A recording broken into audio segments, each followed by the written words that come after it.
नमस्कार साथियों, soda classes shortcut के यूट्यूब चैनल पर आप सभी का हार्दिक स्वागत।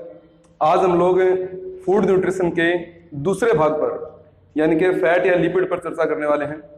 कार्बोहाइड्रेट मैंने भली भांति तरीके से आपको पूरा करवा दिया था। आज हम लोग वसा या लिपिड पर चर्चा करने वाले हैं। तो इससे पहले वाले वीडियो को आप लोगों ने साथ दिया, धन्यवाद आप सभी का। और आगे शेयर करते रहें, साथियों तक वीडियो पहुंचाते रहें। वसा और लिपिड जो टॉपिक है उस पर आज अपने बातचीत करते हैं। तो आज का टॉपिक जो अपना है वो रहेगा वसा, फैट या जिसको अपने बोलते हैं लिपिड। इस पर अपने बात स्टार्ट कर रहे हैं।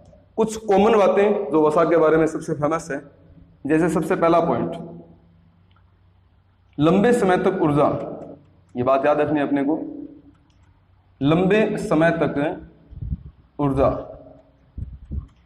प्रदान करने वाला भोज्य पदार्थ कौन सा है? लंबे समय तक ऊर्जा देता है वो कौन है? वसा है। तुरंत ऊर्जा देने वाला कल हमने पढ़ा था कार्बोहाइड्रेट होता है। लंबे समय तक ऊर्जा देने वाला जो है वो वसा या लिपिड को माना जाता है। किताबों में लिखा हुआ है कि 12 सप्ताह तक ऊर्जा देने का जो काम है वो किसका है? वसा का है। 12 सप्ताह तक एनर्जी वसा देने का काम कर सकती है। जो लोग अनशन करते हैं, जो लोग कई दिनों तक भोजन नहीं करते हैं, उनको एनर्जी कहां से मिलती होगी? तो याद रखना है कि उनको एनर्जी देने का काम कौन करता है? वसा या लिपिड करता है। वसा या लिपिड जो होता है वह मानव शरीर में अतिरिक्त संचित भोज्य पदार्थ भी है। ये बात अपने को याद रखनी है। वसा जो है वो अतिरिक्त संचित भोज्य पदार्थ के अंतर्गत भी आता है। एक्स्ट्रा स्टोर फूड मटेरियल कौन है? वसा और लिपिड। अब याद रखना है कि अतिरिक्त संचित भोज्य पदार्थ में ग्लाइकोजन को भी शामिल किया गया है। ग्लाइकोजन भी शामिल किया जाता है। ग्लाइकोजन भी extra store food material in human body में माना जाता है। यह बात भी अपने को याद रखना है। तीसरा पॉइंट अपने पास ये बनेगा कि जो वसा या लिपिड है इसका संचय जो है, इसका स्टोरेज जो है कहाँ होता है? तो इसका संचय त्वचा के नीचे, इसका जो संचय है वो त्वचा के नीचे होता है। त्वचा के नीचे ऐसा कौन सा ऊतक है जहां पर एक्स्ट्रा स्टोर फूड मटेरियल के रूप में वसा का संचय होता है? वो है एडिपोज ऊतक। ये बात भी अपने को याद रखनी है। यानी एडिपोज ऊतक वह ऊतक है जिसमें अतिरिक्त वसा को स्टोर किया जाता है। Very very important point.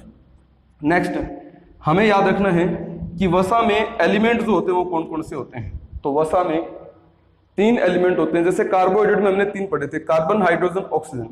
Same वसा में 3 होते हैं, कार्बन, हाइड्रोजन, ऑक्सीजन। लेकिन याद रखना है ऑक्सीजन इसमें कम मात्रा में देखा जाता है। यानी ऐसा कौन सा तत्व है जिसकी वसा के अंदर सामान्य रूप से कमी देखी जाती है? तो वो कौन सा आ जाएगा? ऑक्सीजन। इंपॉर्टेंट है, एग्जाम में आने लायक क्वेश्चन है, वेरी वेरी इंपॉर्टेंट। नेक्स्ट अपने सुनेंगे कि वसा या जो लिपिड होता है इसके घटक कितने होते हैं? तो याद रखना है वसा या लिपिड के 2 कंपोनेंट होते हैं।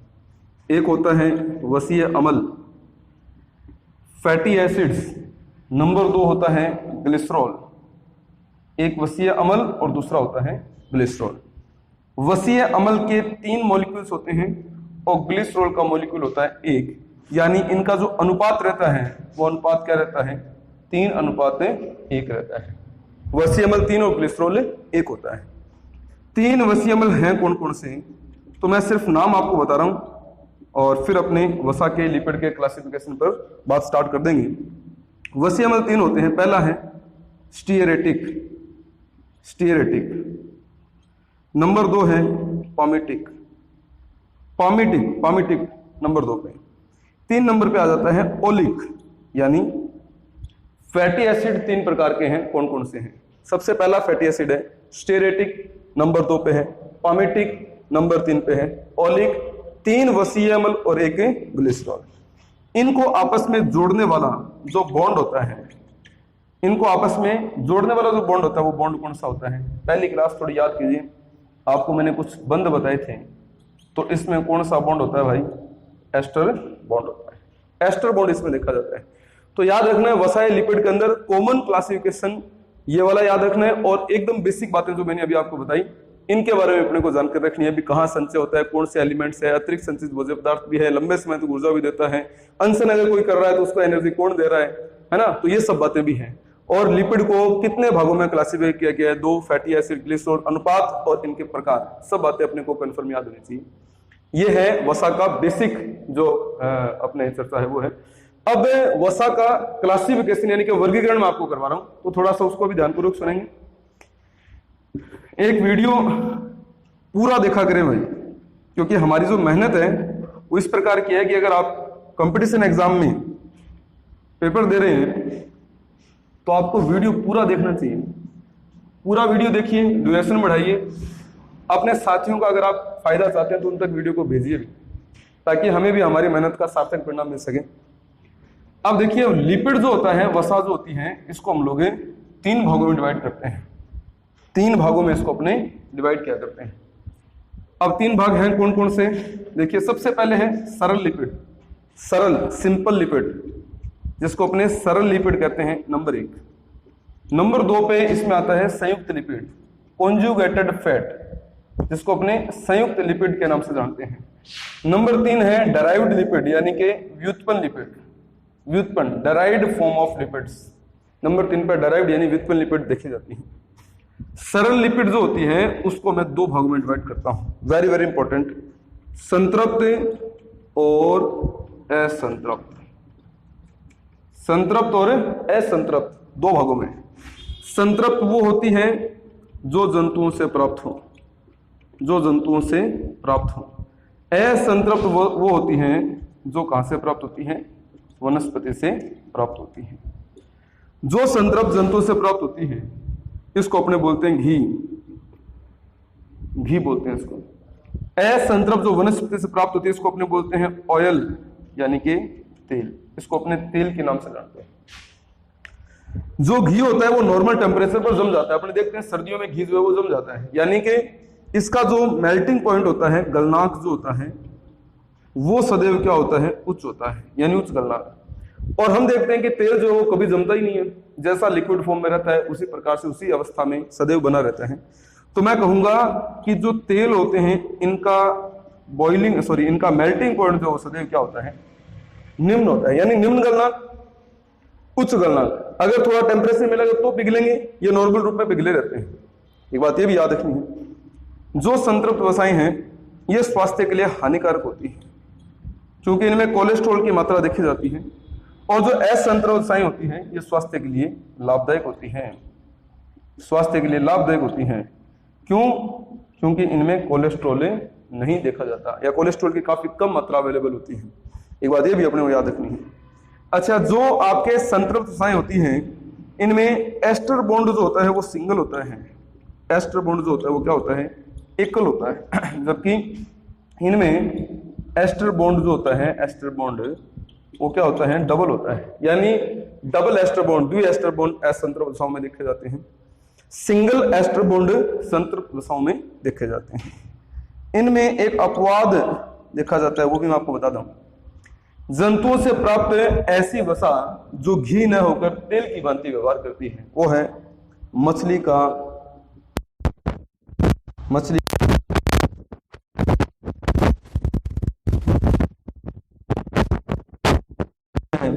वो जंतु है उससे प्राप्त होना चाहिए घी, लेकिन यहां तो नाम किसका आ रहा है? तेल का नाम आ रहा है, तो ये अपवाद माना जाएगा यहाँ पर।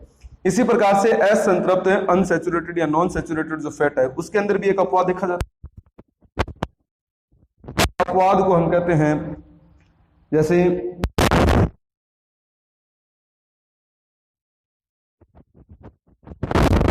लेकिन आपने नोटिस किया होगा नारियल का तेल जो होता है वो सर्दियों में घी के भांति जम जाता है, यानी कि उसका गलनांक जो निम्न होना चाहिए वो क्या हो जाता है? उच्च हो जाता है। ठीक है ना?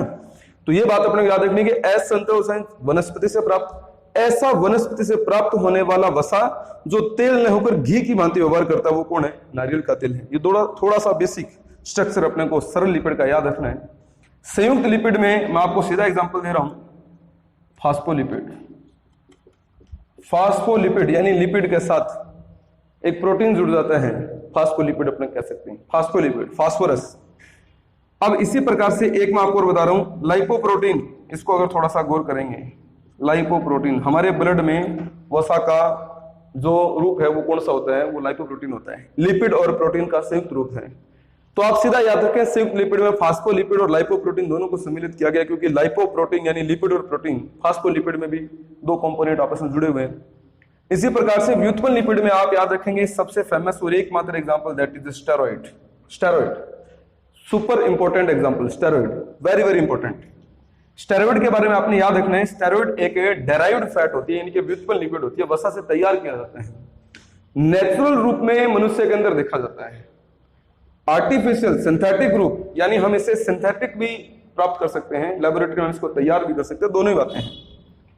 अगर नेचुरल बात करें तो जितने भी हमारे बॉडी में सेक्स हार्मोन्स होते हैं, सेक्सुअल हार्मोन्स, वो सारे के सारे सेक्स हार्मोन्स जो हैं वो क्या होते हैं, स्टेरॉइड प्रकृति के होते हैं। जैसे नर में टेस्टोस्टेरोन हार्मोन है, स्टेरॉइड प्रकृति का है, मादा में एस्ट्रोजन, प्रोजेस्टेरोन, रिलैक्सिन, ये हार्मोन है, ये सारे किस नेचर के होते हैं, स्टेरॉइड नेचर के होते हैं, जो उत्तेजना उत्पन्न करते हैं। ह्यूमन बॉडी में उत्तेजकता उत्पन्न कर रहे हैं काम जो है ये सेक्स हार्मोन करते हैं। तो इनडायरेक्टली उत्तेजकता कौन उत्पन्न कर रहा है, स्टेरॉइड कर रहा है। कई बार हम स्टेरॉइड का सिंथेटिक रूप एज ए इंजेक्शन यूज करते हैं। जैसे कुछ एथलीट लोग होते हैं, ये एथलीट लोग ज्यादा ऊर्जा, आकस्मिक ऊर्जा, अत्यधिक साहस, स्टेमिना उत्पन्न करने के लिए जब ये कभी फाइट करने जाते हैं, कभी कोई मैच खेलना है इनको, तो इनको जल्दी से थकान न आए, इनका स्टेमिना बरकरार रहे, इसके लिए ये अवैध रूप से, इलीगल रूप से कौन से रासायनिक पदार्थ का यूज कर लेते हैं, तो वो है स्टेरॉइड।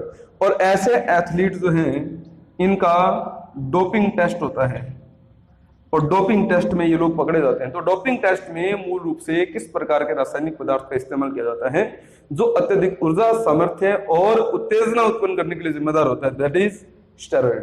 तो ये काफी इंपॉर्टेंट एग्जांपल है, मुझे लगता है कॉम्पिटिटिव एग्जाम में इसकी डिमांड होनी चाहिए, ऐसे क्वेश्चन पूछे जाने चाहिए, तो अपने को ये याद रखना है। तो लिपिड का क्लासिफिकेशन मैंने आपको 3 भागों में बता दिया। उम्मीद है कि आपको क्लासिफिकेशन अच्छे तरीके से समझ में आ गया होगा। अगर आपका इससे संबंधित कोई डाउट हो कमेंट बॉक्स में जरूर शेयर कीजिएगा हमारे साथ, मैं आपके उस डाउट के लिए अलग से वीडियो बना के जरूर अपलोड करूंगा। और अब मैं बता रहा हूं आपको वसा का या लिपिड का रासायनिक गुण, बेसिक इंफॉर्मेशन रासायनिक गुण की वसा या लिपिड के। तो वसा या लिपिड के जो रासायनिक गुण होते हैं वो होते हैं 3 प्रकार के, आप याद रखेंगे। वसा या जो लिपिड जिसको मैं कह रहा हूं, या फैट जिसको मैं कह रहा हूं, इसके 3 रासायनिक गुण हैं, तीनों याद रखने आपको। रासायनिक गुण मैं नीचे लिख रहा हूं यहां। सबसे पहले ऑक्सीकरण, देखो नाम से पता चल रहा है ऑक्सीकरण यानी कि ऑक्सीजन का जुड़ना, नाम से ही अपने को कंफर्म हो रहा है ऑक्सीकरण, ऑक्सीजन का जुड़ना, ठीक है भाई। नंबर 2 अगर यहां बात करें अपने तो पता चल रहा है हाइड्रोजनीकरण। देखो हाइड्रोजनीकरण, ऑक्सीकरण यदि ऑक्सीजन का जुड़ना है तो हाइड्रोजनीकरण किसका जुड़ना है, हाइड्रोजन का जुड़ना, हाइड्रोजन का जुड़ना, हाइड्रोजन का जुड़ना हाइड्रोजनीकरण है। इसी प्रकार से अच्छा, हाइड्रोजन के जुड़ने को अपने कई बार रिडक्शन यानी कि अपचयन शब्द से भी संबोधित करते हैं, अपचयन भी अपने इसको कई बार कह देते हैं, अपचयन। 3 नंबर पे अपने पास आ जाएगा साबुनीकरण यानी कि साबुन का निर्माण, वसाओं से साबुन का निर्माण भी होता है, वसाओं से हाइड्रोजनीकरण, वनस्पति घी का भी निर्माण हो सकता है। और एक ऑक्सीकरण। ऑक्सीकरण में मैं आपको सीधा बता देता हूं, वसा निर्मित जो भोज्य पदार्थ होते हैं, ऐसे भोज्य पदार्थ जो वसाओं से बनते हैं, फैट से बनते हैं, घी से बनते हैं, ऐसे भोज्य पदार्थ यदि इनके साथ ऑक्सीजन जुड़ जाए तो इनमें दुर्गंध उत्पन्न होने लग जाती है। तो ये बात याद रखेंगे आप, जो वसा निर्मित भोज्य पदार्थ होते हैं इनमें दुर्गंध आने लग जाती है। इनमें दुर्गंध उत्पन्न होने के प्रभाव को अपने बोलते हैं रेंसिडिटी। रेंसिडिटी यानी कि दुर्गंध आ रही है, इनमें खराब हो गया मटेरियल, रेंसिडिटी को अपने बोलते हैं विकृत गंधिता। अब एग्जाम में जब क्वेश्चन आएगा ना, वेरी वेरी इंपॉर्टेंट है, सीधा पूछेगा वसा या वसा निर्मित भोज्य पदार्थों में दुर्गंध उत्पन्न होने अर्थात विकृत गंधिता का कारण उसका कौन सा रासायनिक प्रभाव है। तो आप याद करेंगे कौन सा रासायनिक प्रभाव है, ऑक्सीकरण। तो इसलिए वसा या वसा निर्मित भोज्य पदार्थों को टिन के डिब्बों में बंद करके रखा जाता है ताकि उनका क्या ना हो सके, ऑक्सीकरण न हो सके। इंपॉर्टेंट क्वेश्चन है, आप रेंसिडिटी विकृत गंधिता शब्द याद रखेंगे, एग्जाम में आने लायक क्वेश्चन है। नंबर 2 वेरी वेरी इंपॉर्टेंट, जिसकी डिमांड कंपटीशन में सबसे ज्यादा रहती है वही वाला है, जो भी वनस्पति तेल है, जो भी वनस्पति तेल हैं यानी कि जो भी असंतृप्त वसाएं हैं, असंतृप्त वसाएं, उनको हम लोग किसमें कन्वर्ट करते हैं, वनस्पति तेलों को हम कन्वर्ट करते हैं वनस्पति घी में, यानी कि उनको हमें संतृप्त वसा की भांति तैयार कर देते हैं, यानी जो वनस्पति तेल था वो क्या बन गया, अब घी बन गया। लेकिन ऐसा तभी होगा जब हम इसमें कौन सी गैस ऐड करेंगे, हाइड्रोजन। तो असंतृप्त वसाओं में यदि हाइड्रोजन गैस प्रवाहित की जाए तो वह संतृप्त वसा अर्थात वनस्पति तेलों में से हाइड्रोजन गैस प्रवाहित कर दी जाए तो वह वनस्पति घी का रूप धारण कर लेता है। इस विधि को हम क्या कहते हैं, हाइड्रोजनीकरण, यानी कि हाइड्रोजन का जुड़ना। लेकिन इस अभिक्रिया में धनात्मक उत्प्रेरक, सुपर डुपर इंपॉर्टेंट क्वेश्चन, धनात्मक उत्प्रेरक के रूप में इस अभिक्रिया में हम किसका इस्तेमाल करते हैं, तो धनात्मक उत्प्रेरक के रूप में इस्तेमाल करते हैं पैलेडियम या निकल का। वेरी वेरी इंपॉर्टेंट, बहुत ऐसे कॉम्पिटिटिव एग्जाम्स जिनमें इस क्वेश्चन को पूछा गया है। अगर मैं सीधा बताऊं तो एलडीसी का जो 2013 का आप एग्जाम देखेंगे उसमें एक क्वेश्चन मिलेगा, जूनियर अकाउंटेंट, वुमेन सुपरवाइजर, ऐसे एग्जाम आप कई देखेंगे तो आपको उसमें ये डायरेक्ट क्वेश्चन मिलेगा कि वनस्पति घी बनाने की हाइड्रोजनीकरण विधि में उत्प्रेरक के रूप में किसका इस्तेमाल होता है, तो आप याद करेंगे पैलेडियम और निकल का उत्प्रेरक के रूप में यूज किया जाता है। नंबर 3 पे हमारे पास आ जाता है साबुनीकरण। साबुनीकरण यानी कि साबुन का निर्माण। तो मैं 2 मिनट साबुनीकरण पे चर्चा करूंगा और फिर जो है इस टॉपिक को मैं यहाँ पर विराम दे दूंगा, क्योंकि फिर लिपिड अपने कंप्लीट कर चुके होंगे। तो मैं इसको इरेज कर रहा हूं और उम्मीद है कि आपको ये सारी बातें समझ में आ रही होंगी। थोड़ा स्क्रीनशॉट ले लिया करो या फिर इसको नोट कर लिया करो, बहुत इंपॉर्टेंट बातें हैं। निकट भविष्य में जो भी आपके कॉम्पिटिटिव एग्जाम्स हैं निश्चित रूप से आपको इन जगहों से प्रश्न मिलेंगे, निश्चित रूप से आपको प्रश्न मिलेंगे ऐसे। अब आगे सुनिए, नंबर 3 में मैं बात कर रहा हूं साबुनीकरण की। तो साबुनीकरण की प्रक्रिया कैसे होती है, सिर्फ एक छोटी सी केमिकल इक्वेशन बना के मैं उसको कवर कर रहा हूं, गौर से सुनेंगे। वसा या जो लिपिड होती है, वसा या लिपिड होती है, उसके 2 रूप मैंने आपको बताए थे, वसीय अम्ल और ग्लिसरॉल। वसीय अम्ल मैंने आपको उसके 3 बताए थे, स्टेरेटिक, ध्यानपूर्वक सुनना है, पामिटिक, एक मैंने आपको बताया था ओलिक, और एक मैंने इससे अंदर चर्चा की थी ग्लिसरॉल। जो वसा होती है ना, इसके अंदर हम लोग कास्टिक सोडा ऐड कर देते हैं। क्या ऐड कर देते हैं भाई, कास्टिक सोडा। कास्टिक सोडा जो है वो है NaOH, सोडियम हाइड्रोक्साइड। जैसे ही कास्टिक सोडा ऐड अपने करेंगे तो कास्टिक सोडा जो प्रबल क्षार है और वसीय अम्ल जो दुर्बल अम्ल है, इन दोनों के मध्य अभिक्रिया होगी और एक लवण बनेगा। वो कौन सा लवण बनेगा, सोडियम का। और सोडियम के 3 प्रकृति के लवण बनेंगे, स्टीरेटिक, पामेटिक और ओलिक लवण। तो मैं लिखूंगा सोडियम के स्टीरेटिक, पामेटिक या ओलिक लवण, इन्हीं लवणों को हम क्या कहते हैं, साबुन। अब ऐसा कौन सा कंपोनेंट है जो साबुन के रूप में काम नहीं आया, वो है ग्लिसरॉल। तो लास्ट में जो इसमें को प्रोडक्ट बनेगा वो क्या बन जाएगा, वो बन जाएगा भाई ग्लिसरॉल, जो कि एक प्रकार का सह उत्पाद है, को प्रोडक्ट है। और इस क्वेश्चन को 2015 के फर्स्ट ग्रेड के फर्स्ट पेपर में पूछा गया था कि साबुनीकरण का सह उत्पाद बताइए। तो साबुनीकरण का सह उत्पाद क्या है, ग्लिसरॉल। और एलडीसी, अकाउंटेंट, सुपरवाइजर, इनके जो एग्जाम है इनमें इस क्वेश्चन को बहुत बार पूछा गया। साबुन क्या है, साबुन सोडियम का स्टेरेटिक, पामेटिक और ओलिक लवण है। Very very important. 2016 का यदि आप एलडीसी देखेंगे तो आपको उसमें क्वेश्चन मिलेगा, साबुनीकरण की अभिक्रिया में गर्म विधि में कौन से क्षार का प्रयोग किया जाता है, caustic soda. Super important example of competitive exams, बहुत ही महत्वपूर्ण। मैं तो कहता हूं इस समीकरण को आप कम से कम 10 बार देखिए। हाँ, जिस दिन साबुनीकरण को मैं आप लोगों को केमिस्ट्री में करवाऊंगा उस वक्त मैं इसमें और भी कई सारे क्वेश्चन ऐड कर दूंगा। तो ये जो साबुनीकरण है उसमें 1, 2 और 3 क्वेश्चन कॉम्पिटिटिव एग्जाम्स बनाने लायक हैं। तो आप इसको भरपूर तरीके से वीडियो को पूरा जरूर देखना भाई, ताकि हमारी मेहनत जो है वो काम आ सके। अपने साथियों को अगर आपको वीडियो ठीक लगे तो जरूर शेयर कर देना। वीडियो पूरा देखोगे, अच्छे नोट्स बनाओगे तो आपको फायदा होगा। साथ ही साथ इससे पहले वाले वीडियो पर आप लोगों ने खूब हमें सपोर्ट किया, उसके लिए बहुत बहुत धन्यवाद।